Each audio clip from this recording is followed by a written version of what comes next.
Alléluia. Gloire à Dieu. Dieu est un Dieu puissant et il règne. Si on ne croit pas cela, on n'a pas d'assurance qu'il peut nous garder dans sa main. Si on croit que Dieu est capable de nous garder dans sa main, c'est parce qu'on croit qu'il est tout puissant et qu'il règne. C'est lui qui décide des affaires. C'est lui qui nous conduit, qui nous fortifie, qui nous protège. Demeurons dans sa main. Amen.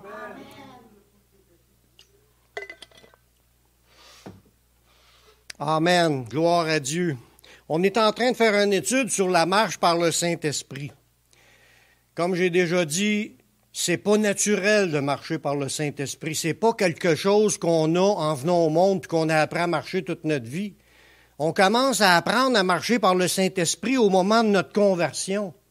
Avant ça, il nous a juste dit des affaires pour qu'on comprenne que Jésus pouvait nous sauver, nous sortir de notre misère, nous briser nos chaînes et nos liens, nous sortir du péché. On a tout compris ça, peut-être pas tout au complet, mais on a compris que notre salut est en Jésus. On est à Jésus. Mais ça, c'est le commencement de la marche avec Dieu, aller à Jésus. Puis là, on a toute notre vie à marcher avec Jésus. À partir du moment qu'on l'a accepté, il y en a que ça fait 1 an, il y en a que ça fait 10 ans, il y en a que ça fait 40 ans qui marchent avec Jésus, en théorie, qui sont supposés de marcher avec Jésus. Mais pour marcher avec Jésus, c'est d'apprendre à marcher par le Saint-Esprit. Parce qu'il nous a été donné le Saint-Esprit pour être notre guide pendant cette marche-là. Nous conduire dans toute la vérité. Puis si on n'entend pas sa voix, si on vit pas de ses directives ou ses directions, ça se peut qu'on soit même pas en train d'être à l'endroit, je parle pas dans l'Église, oui, c'est l'endroit pour entendre parler de lui, mais à être à l'endroit dans notre vie, dans les choses qu'on vit, que ça soit pas conforme à sa volonté. Il veut nous conduire dans la vérité, puis la vérité, c'est la parole de Dieu, puis ça sortira pas de là. Tout ce qu'on avait à apprendre sur Dieu, ça nous a été révélé. Il n'y a pas de nouvelle révélation nécessaire. Tout ce qu'on a besoin pour notre marche, il est là par écrit dans sa parole. Le Saint-Esprit se sert de la parole que le Saint-Esprit a dit à travers Jésus. C'est la parole aussi qui avait été dit par les prophètes dans l'Ancien Testament. C'est le même Saint-Esprit, puis je pense pas que le Saint-Esprit il ait des blancs de mémoire ou qu'il s'est perdu lui-même.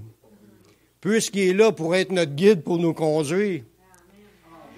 On a à apprendre à marcher par le Saint-Esprit parce qu'on a vu, la semaine passée, que quand on vient au Seigneur, il faut qu'il renouvelle notre intelligence. Parce que notre intelligence est obscurcie.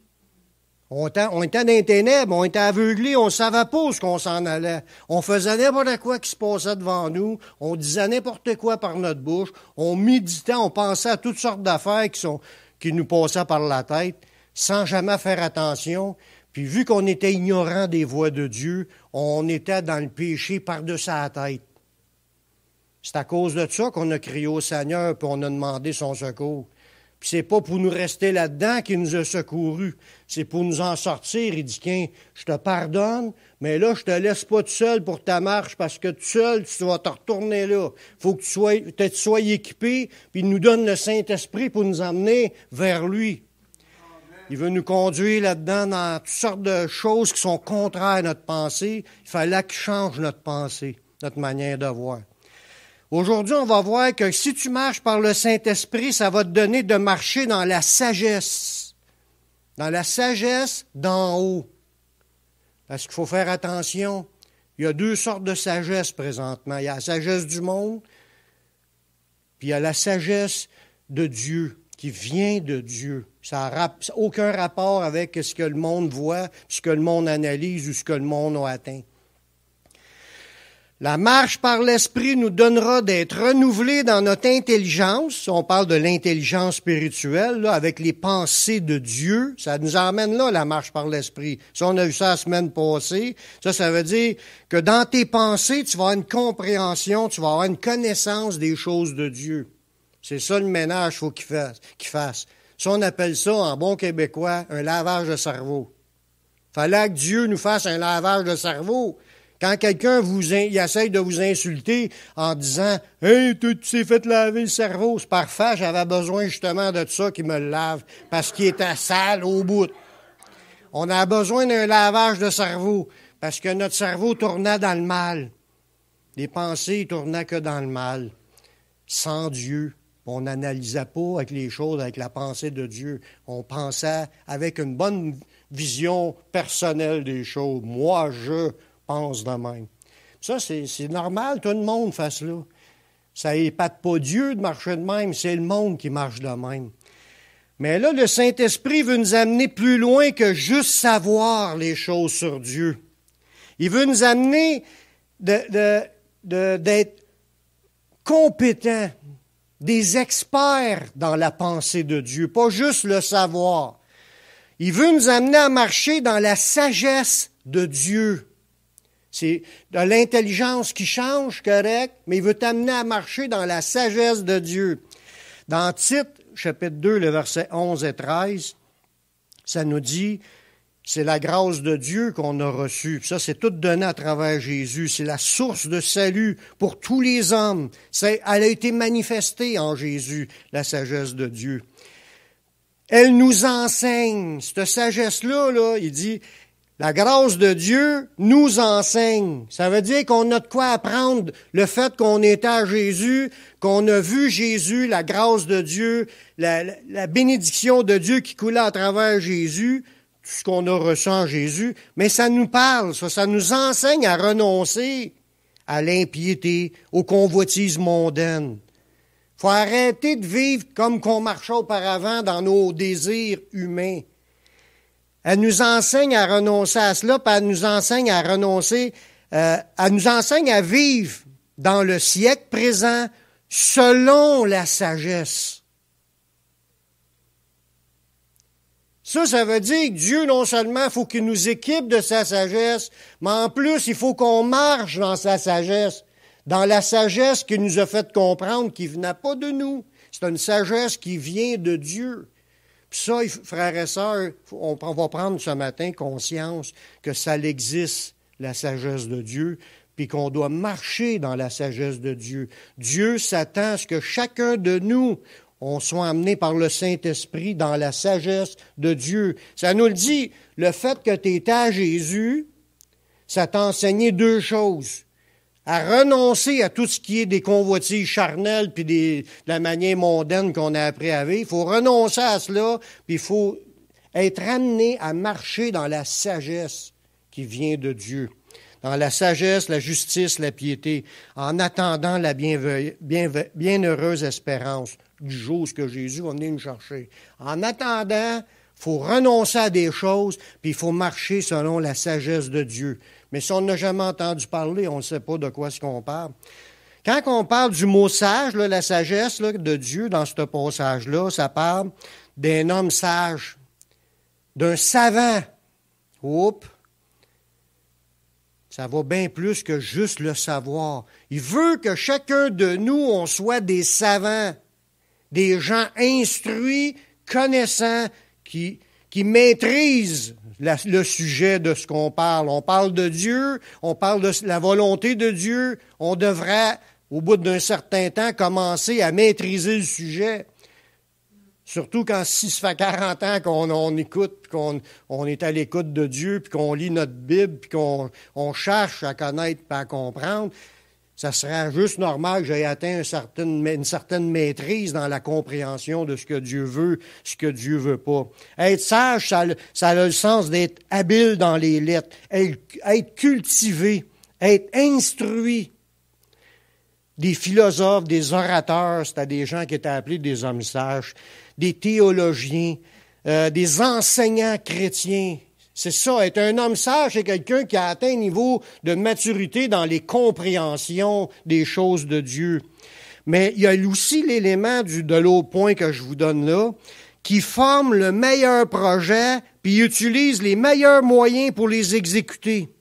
Ça veut dire que quand tu es rendu dans la compréhension, dans la maîtrise des sujets, tu es capable de voir ce qu'il y a de mieux pour l'œuvre de Dieu, puis comment faire pour le vivre. Tu seras supposé de maîtriser la marche de tous les jours, qu'elle soit vécue en fonction de ton savoir et tes instructions que tu as reçues. Fait que la sagesse, c'est autant le bagage de connaissances que d'être capable de l'appliquer, de le vivre chaque jour. Puis ça, c'est chacun de nous. Comme on voit dans une des lettres je ne me rappelle plus si c'est Paul ou Pierre, il dit, vous seriez supposés être des maîtres, mais vous êtes encore au petit lait. Vous êtes encore des enfants. La maturité, c'est d'arriver dans la sagesse, la maîtrise des compréhensions, la compréhension des choses de Dieu, comprendre, maîtriser le sujet, puis de le vivre. Tiens, amen. Y a-t-il quelqu'un qui aimerait ça être comme cela? Alors, regardez l'apôtre Paul, il dit, regardez avec quelle sagesse que Dieu m'a donné toutes les compréhensions, les révélations. C'est donné par le Saint-Esprit qui disait. Ça veut dire qu'il s'attend à ce que tout le monde soit comme cela. On s'en va vers cela. Quand il dit qu'il donne les ministères dans le but du perfectionnement des saints, pour qu'on arrive à l'unité de la foi puis de la connaissance du Fils de Dieu, qu'on soit des hommes faits à la stature parfaite de Christ. Mais ça, c'est le but. On s'en va vers cela. Fait qu'il faut demander à Dieu sa sagesse, la sagesse de Dieu. Il veut développer en nous l'expertise, nous faire marcher comme des experts dans la voie de Dieu. Hey, c'est ça qui est le but. Moi, je veux être un expert, Seigneur.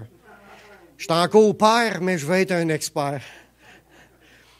C'est de comprendre profondément la vie de Dieu, puis il va s'en découler une vie exemplaire. Quand tu l'as compris, tu rentres dans la pratique, tu vas avoir une vie exemplaire. Jésus a annoncé d'avance que ses disciples seraient inspirés d'une sagesse qui vient de Dieu, puis ça confondrait nos adversaires. Il a dit ça dans Luc, chapitre 21, les versets 14 à 15. Il dit, Mettez-vous donc dans l'esprit de ne pas préméditer votre défense. Il dit, vous allez comparaître devant des gouverneurs, devant des rois. Mais il dit, essayez pas de vous préparer d'avance, savoir ce que vous allez avoir à dire. Il dit, car je vous donnerai une bouche et une sagesse. Il va nous donner la maîtrise de toutes les données qu'on a besoin de savoir pour être capable de l'expliquer aux autres. Je vais vous donner une bouche et une sagesse à laquelle tous vos adversaires ne pourront résister ou contredire. Jésus a dit qu'il donnerait la sagesse à ses disciples, mais il nous avertit d'avance. Essayez pas de préméditer ce que vous allez dire. C'est important parce que quand tu prémédites, tu essayes par toi-même de marcher dans tes idées, dans tes efforts, d'essayer de trouver des choses qui vont essayer d'arranger la situation. Mais c'est pas ça. Il dit, fie-toi pas sur toi, fie-toi que moi je suis là, puis moi je vais t'inspirer. Mais ça devrait être la base de notre vie chrétienne. On apprend à marcher par le Saint-Esprit. C'est le Saint-Esprit, quand il dit « je vous donnerai », Jésus dit « je vous donnerai », ça veut dire le Saint-Esprit nous donnera la sagesse d'ouvrir la bouche, puis qui va sortir des affaires. Qui a déjà évangélisé quelqu'un, puis qui était étonné de les paroles qui ont sorti de son idée, parce qu'il dit « wow, ça se peut pas que ça soit moi qui ai dit ça ». Mais quand tu le vis, là, tu rentres là-dedans, tu vas en vivre. Le Seigneur, dans un passage dans l'Ancien, il dit « Ouvre la bouche et je la remplirai ». Mais c'est ça qui est le but. Apprendre à se laisser diriger par le Saint-Esprit, c'est de rentrer dans une sagesse, d'une compréhension des choses. Tout s'éclaire, s'éclaircit, puis tu sais même quoi dire, puis ça sort par ta bouche, puis ça vient du Saint-Esprit. Il veut nous amener là-dedans, le Seigneur. C'est extraordinaire. Il l'a promis que ça sera de même. Quand l'apôtre Paul il a comparu devant des gouverneurs et des rois, il est inspiré par le Saint-Esprit pour répondre. Parce que, humainement parlant, qu'est-ce que tu veux? Humainement parlant, là, t'envoyeras promener le gars, tu sais, je veux rien savoir de toi, humainement parlant. Mais, spirituellement parlant, tu veux qu'il se convertisse, puis t'es pas gêné de parler de Jésus. Tu vas y expliquer les vraies affaires. Le roi Agrippa, il dit, continue à parler de même, tu vas bientôt me convaincre de devenir chrétien. Puis il dit non seulement toi, mais encore tout le monde que vous soyez comme moi, des chrétiens, à l'exception de ses liens, parce qu'il était lié comme un malfaiteur. Mais le Saint-Esprit, il sait bien mieux que nous autres quoi répondre aux gens. On s'appuie sur lui. Mais là, je vais continuer avec l'idée de la sagesse, parce que c'est gros, cette affaire-là.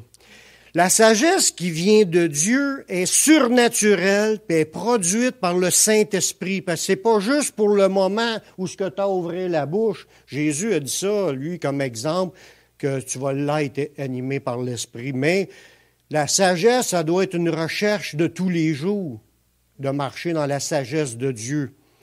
Dans 2 Timothée, chapitre 1, verset 7, Paul il dit à Timothée, c'est pas un esprit de timidité que Dieu nous a donné, mais un esprit de force, d'amour, puis de sagesse.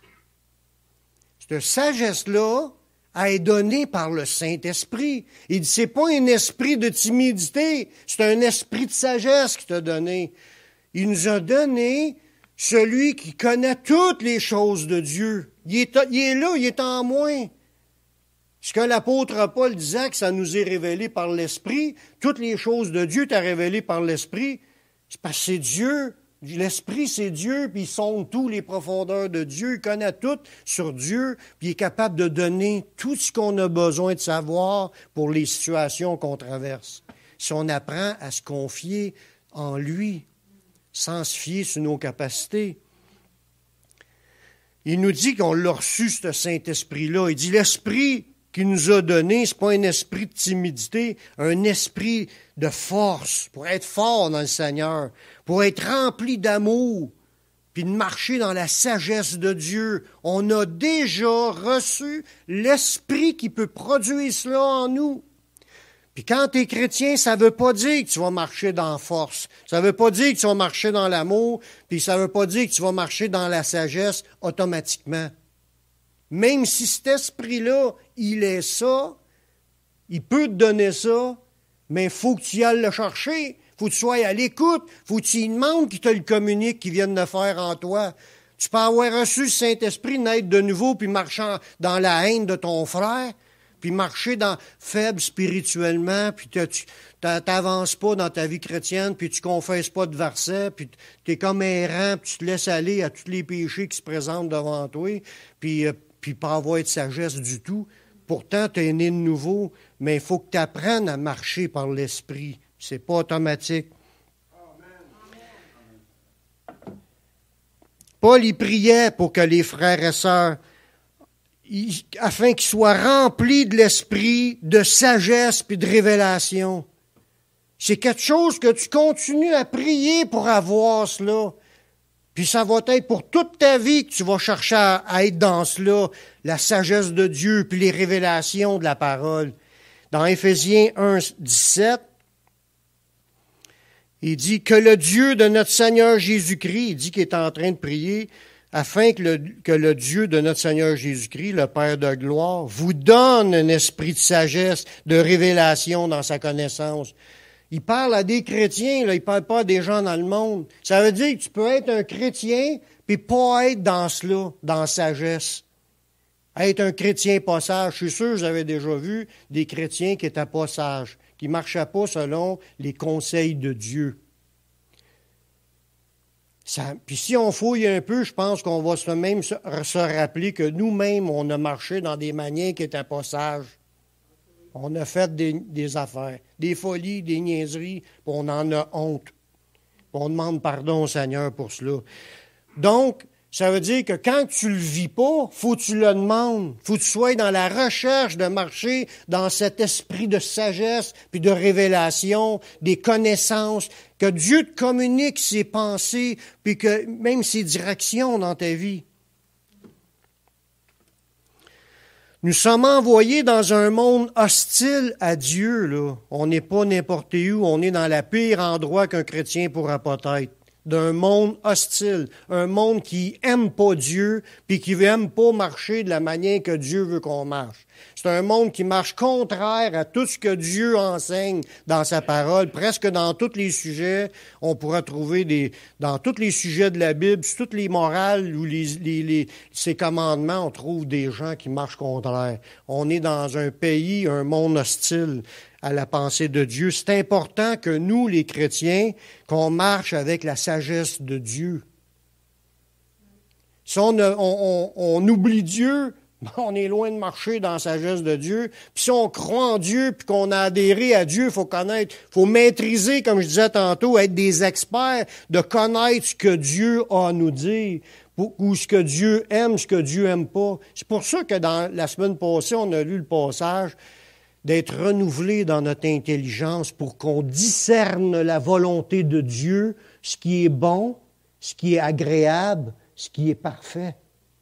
On est amené, frères et sœurs, à discerner, à arriver au niveau de discerner ce qui est parfait. C'est plus que ce qui est agréable, c'est plus que ce qui est bon. Arriver au niveau de, tu sais parfaitement c'est quoi le plan de Dieu pour cette situation-là. Ça, c'est de la sagesse de Dieu. C'est de même qu'il faut marcher en tant que chrétien. On est d'un monde hostile, puis il faut faire attention des pièges de nous faire tomber, il y a rien de ça. Puis nous, on doit marcher avec la sagesse de Dieu dans ce monde-là qui ont rejeté Dieu. Dans Romains 16, 19, ça nous dit, « Pour vous, votre obéissance est connue de tous.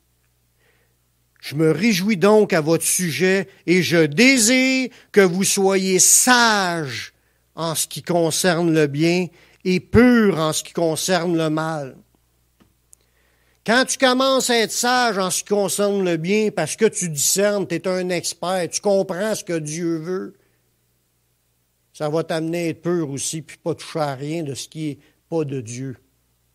Mais ça, il dit que leur obéissance est connue de tous, mais il désire qu'ils soient remplis de sagesse en ce qui concerne du bien. Ça veut dire qu'ils n'avaient pas encore atteint le maximum, même si leur obéissance était connue de tous, c'est qu'ils ont obéi au Seigneur, d'accepter le Seigneur, puis de s'engager à suivre le Seigneur. Mais il lui dit, il vous manque encore quelque chose, que vous soyez sages dans ce qui est bien. Qu'on puisse maîtriser, c'est quoi que Dieu veut qu'on fasse de bien dans ce monde. Il faut que tu apprennes, même si tu es obéissant, tu as encore des choses à te perfectionner pour comprendre ce qu'on doit faire de bien dans ce monde. Parce que Dieu ne nous appelle pas juste à venir à l'Église le samedi. Oui, il nous appelle à venir à l'Église, mais c'est pas tout l'accomplissement de la vie chrétienne dans le fait d'être là assis le samedi à l'Église. Il y a beaucoup d'œuvres que Dieu veut faire. Il veut que tu sois sage au niveau du bien que tu pourras faire. Puis aussi, d'être pur en ce qui concerne le mal. Ça veut dire que tu vas avoir appris à rejeter ce qui est mal. Un chrétien doit toujours veiller à sa conduite avec sagesse dans ce monde, puisqu'il est un représentant de Dieu. On représente Dieu. On est des représentants du royaume des cieux.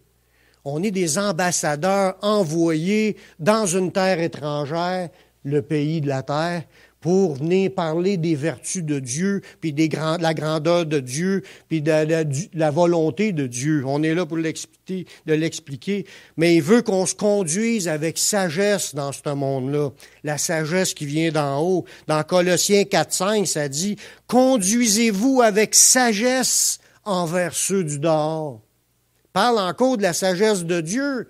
Ce qui vient de Dieu, il va te donner un mode de vie de sagesse, là, tu maîtrises le sujet, tu comprends, tu discernes, puis tu vas faire des pas qui sont un exemple dans cette société, parce que tu ne te corrompras pas avec leurs idées, leurs paroles, puis de ce que le monde trouve drôle, puis ce que le monde fait comme désobéissance envers Dieu. On ne marchera pas en rebelle comme le reste du monde. Ce qui est prêché dans les églises, là, des enseignements, en théorie, c'est la parole de Dieu qui est prêchée, c'est la sagesse de Dieu. Quand les pasteurs prêchent des sujets de sanctification, c'est pour expliquer afin que les gens maîtrisent le sujet, qu'on sache que c'est la connaissance de Dieu qu'on apprend là. Ce que je vous dis là, moi là, ça fait partie de la connaissance de ce que Dieu veut. Donc, si vous voulez acquérir la sagesse, il faut être attentif dans ce qui est enseigné, expliqué, parce que Dieu révèle des affaires qui vont nous perfectionner pour qu'on devienne sage devant Dieu, en maîtrisant sa pensée. Ça a été donné par Dieu, ces révélations-là qu'on a, premièrement dans la Bible, puis on les a aussi que le pasteur, quand il parle des choses, lui tout, il les a eues par révélation, par le Saint-Esprit, pour former le peuple, pour que tout le peuple devienne des hommes de Dieu accomplis. Alors, regardez comment Paul il dit ça dans 1 Corinthiens 2, le verset 6 et 7. Il dit, cependant, c'est une sagesse que nous prêchons parmi les parfaits. C'est qui les parfaits? C'est pas les gens du monde, là. C'est l'Église du Seigneur. On a été pardonnés, mais là, on reçoit quelque chose comme enseignement dans l'Église. Il dit, c'est une sagesse que nous prêchons. C'est la sagesse de Dieu qui est prêchée parmi les parfaits. Fait que quand chaque réunion, quand la parole de Dieu est expliquée et enseignée, c'est ce qui vient de Dieu comme sagesse, révélation, connaissance, pour équiper le peuple de Dieu. Il dit, c'est une sagesse qui n'est pas de ce siècle. Ce qu'on parle ici, c'est pas les affaires du monde. Ça, c'est malheureux quand une église est rendue qu'elle parle que des affaires du monde. Là, elle est noyée, elle a perdu de vue c'est quoi l'important. Une église, c'est pas là pour parler des choses du monde. Une église, c'est là pour parler des choses de Dieu, prêcher la sagesse de Dieu, donner les enseignements, les révélations de Dieu. Il dit ça, nous prêchons la sagesse de Dieu au verset 7. Nous prêchons la sagesse de Dieu, mystérieuse et cachée, que Dieu, avant les siècles, avait destinée pour notre gloire. Dans l'Église, c'est la sagesse de Dieu qui est prêchée, puis ça, c'était destiné par Dieu à être notre gloire. Le monde, lui, il écoute ça, puis il rit, vous êtes tous des fous. Mais nous, on le sait qu'on a la vérité. C'est notre gloire. Pas la gloire que les hommes vont nous donner, la gloire qui va nous être donnée, l'autre bord, des félicitations, des récompenses que Dieu va nous donner parce qu'on est assoiffé de connaître les choses de Dieu. On est à l'Église pour entendre parler des choses de Dieu. On est en train de grandir dans le Seigneur. Puis ça, c'était voulu par Dieu que ça marche de même. On était destinés à être nés par Dieu de cette façon-là. Puis il dit, c'est ça qu'on prêche, la sagesse de Dieu dans les églises. Puis ça va être notre gloire. Un jour, vous allez être récompensés, vous allez être glorifiés dans la présence du Seigneur à cause que vous avez été chercher les vraies affaires. Les vraies affaires importantes, c'est ce qui est enseigné par Dieu. C'est pas moi qui le dis, c'est le passage. C'est pas parce que vous venez m'écouter, ça pourrait être un autre qui est là, qui vous dit ces affaires-là, puis les humains n'ont pas de gloire là-dedans. Ça vient de Dieu. Amen. Le Seigneur, il veut qu'entre nous puissions nous entretenir en toute sagesse par sa parole puis par des chants. On se demande pourquoi faire qu'on passe notre temps à chanter, mais on ne le dit pas assez souvent. C'est aussi important chanter des chants que de lire la Bible. Mais je parle des chants chrétiens, là, bien entendu, des chants inspirés par le Saint-Esprit, pas les chants du monde. Alors, regardez bien comment est-ce qu'il dit ça dans Colossiens 3,16. Il dit que la parole de Christ habite parmi vous abondamment. Ça veut dire parler de la Bible abondamment. Instruisez-vous et exhortez-vous les uns les autres en toute sagesse.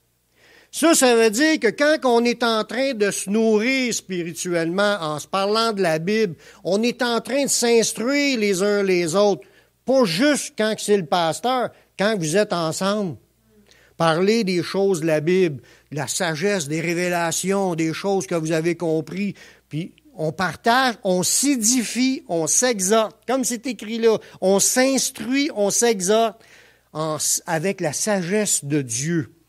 Puis il dit, par des psaumes, des hymnes, des cantiques spirituels, chantant à Dieu de tout votre cœur sous l'inspiration de la grâce. Ça veut dire que la parole de Christ habite abondamment et aussi les chants. On est en train de s'instruire puis de grandir dans la sagesse de Dieu. Dieu a préparé ça, que les chants, les psaumes, et tout ça qui sont là depuis le début, plus les hymnes, les cantiques, c'est inspiré par le Saint-Esprit, puis ça sert à nous faire grandir, qu'on devienne solides dans le Seigneur. Je pose une question. Qui est sage parmi nous? Ben, répondez-moi. Y a-t-il des sages parmi nous? La Bible, elle dit, il n'y a pas de sage parmi vous qui pourra trancher la question dans les situations. Il y a des... Mais là, on est supposé. On vient de voir que tout le monde devrait être dans la sagesse de Dieu. Vous avez peur de vous lancer, hein? Vous avez peur de dire, ouais, moi, je suis sage. Je vais vous poser une autre question. Oui. Mais est-ce que nous, on était sages d'adhérer au Seigneur, puis de recevoir, puis de s'attacher aux choses de Dieu? On ne l'était pas, mais il nous a montré que c'était important, fait qu'on était sages de répondre à son appel. Depuis qu'on a accepté le Seigneur, je vais vous poser une autre question. Avons-nous grandi dans la sagesse de Dieu depuis notre conversion? On a appris plein d'affaires. On a atteint une certaine maîtrise du sujet. Comment faire pour être sauvé? Si quelqu'un vous le demande, vous allez y dire... Faut que tu acceptes Jésus, c'est lui qui est mort sur la croix, mais faut que tu te repentes, faut que tu naisses de nouveau, faut que tu sais, c'est pas juste un verset si tu confesses de ta bouche, ça, c'est prendre juste un verset, c'est pas la vérité, c'est l'ensemble des versets qui est la vérité. Il faut qu'il se repente, puis qu'il s'engage à suivre Jésus, puis persévérer dans la foi jusqu'à la fin.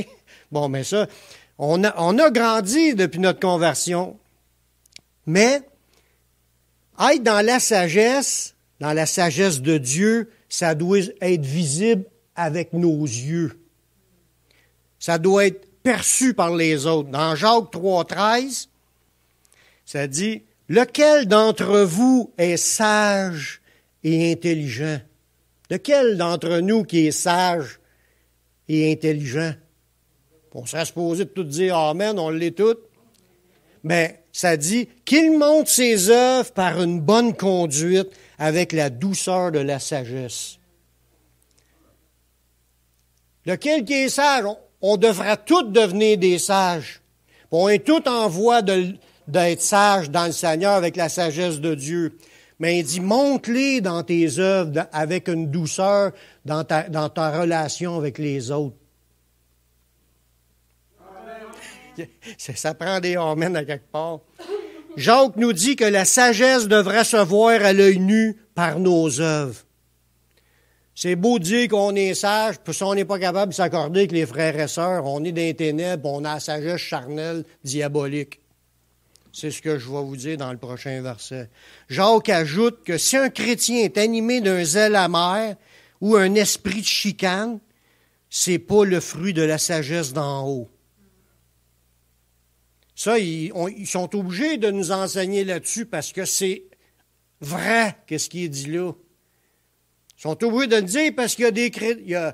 Moi-même, ça m'est arrivé, puis ça l'arrive à tous les chrétiens de ne pas marcher dans la sagesse d'en haut. Pourtant, on a tous été nés de nouveau. Mais ça ne veut pas dire, si on est né de nouveau, qu'on va être toujours en train de marcher selon l'Esprit. L'Esprit, lui, veut nous communiquer la sagesse d'en haut, mais souvent, on marche dans la sagesse humaine, personnelle. « Ah, ben moi, j'évalue que si tu voles un voleur, c'est pas voler. » Ben oui, ça, c'est la sagesse humaine, c'est pas la sagesse de Dieu. Ça, c'est un exemple, mais tous les exemples sont là dans ce qu'on entend. Est-ce que les paroles viennent de Dieu ou s'ils viennent des humains? Regardez ce que Jacques dit au chapitre 3, versets 14 à 16. Il dit, si vous avez dans votre cœur un zèle amer, c'est de l'amertume, puis là, tu marches dans la vie, dans l'Église, puis avec les autres, avec cette amertume-là, puis ton zèle, ta poussée, ton énergie, c'est de marcher en critiquant et en frappant tout le monde. Ben, zèle amer, c'est ça. Quand tu es animé d'amertume, tu sèmes de l'amertume partout parce que tu parles que de choses qui ne sont pas de Dieu.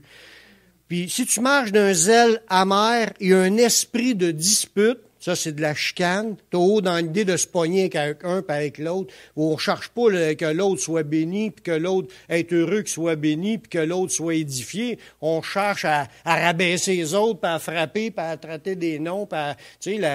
C'est toujours pogné avec quelqu'un. Il dit, ne vous glorifiez pas, puis ne mentez pas contre la vérité.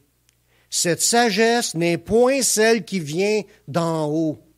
Ça veut dire qu'il y a la sagesse d'en haut, puis il y a une sagesse autre qui est dans l'être humain, la sagesse d'en bas. Elle est terrestre, cette sagesse-là de chicane puis de se pogner. C'est terrestre, c'est charnel, puis c'est diabolique. C'est pas des farces. C'est condamné, ça, l'esprit de chicane entre chrétiens, entre frères et sœurs, puis les disputes, puis l'amertume. C'est de marcher d'une manière diabolique, c'est pas un petit mot, là. C'est marcher vraiment selon le diable. Puis ça fait partie de la sagesse charnelle. Il faut vraiment que les chrétiens montrent par leur conduite qu'ils rentrent dans la sagesse de Dieu, puis qu'on élimine ce qui vient du diable, charnel, terrestre ou diabolique. Car là où il y a un zèle amer et un esprit de dispute ou de chicane, il y a du désordre et toutes sortes de mauvaises actions. C'est le péché, carrément. La sagesse charnelle, elle divise, puis elle détruit, puis la sagesse de Dieu est pleine de bons fruits. Il dit dans Jacques 3, les versets 17 à 18, il dit, la sagesse d'en haut est premièrement pure, ensuite pacifique, modérée, conciliante, pleine de miséricorde et de bons fruits.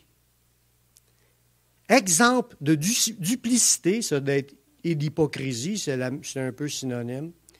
Le fruit de la justice est semé dans la paix par ceux qui recherchent la paix.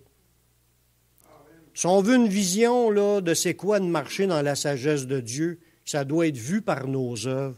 On doit marcher comme c'est écrit là. Sinon, on est encore dans la sagesse charnelle diabolique. De marcher d'une manière pure, pacifique, être en paix avec tout le monde, modéré, conciliant. Conciliant, c'est de laisser gagner les autres. Plein de miséricorde. Ça, c'est de la pitié envers les autres, puis de vouloir les aider. Des bons fruits. Exemple de duplicité et d'hypocrisie, c'est de faire assemblant. Il faut être des vrais. Le fruit de la justice est semé dans la paix par ceux qui recherchent la paix. Amen. Dieu veut notre bien. Si nous réalisons que nous manquons de sagesse, qu'est-ce qu'on doit faire? La demander à Dieu. Nous n'avons qu'à la demander à Dieu. Tu manques de sagesse. Il sait qui ce qu'on est. Dans Jacques 1,5, ça dit, « Si quelqu'un d'entre vous manque de sagesse, qu'il la demande à Dieu qui donne à tous simplement et sans reproche, et elle lui sera donnée. » Dieu ne nous reprochera pas de manquer de sagesse. Il le savait déjà. Puis il sait qu'il faut s'attendre à lui pour en avoir. Ça veut dire, tu veux marcher par l'Esprit dans la sagesse de Dieu, il faut que tu y demandes à Dieu, donne-moi ta sagesse d'en haut, donne-moi de marcher dans la paix, être pacifique, modéré, conciliant, plein de miséricorde et de bons fruits, exempt de duplicité et d'hypocrisie. Faut le demander. Puis il va te le donner tout simplement, puis il ne te le reprochera même pas. En v'là. Puis là, tu vas... Là, c'est facile après de vivre comme c'est écrit là, parce que c'est le Saint-Esprit qui va te le donner. Amen. Je vais vous lire un dernier verset qui est une promesse de Dieu, dans le Proverbe, chapitre 2, les versets 2 à 6.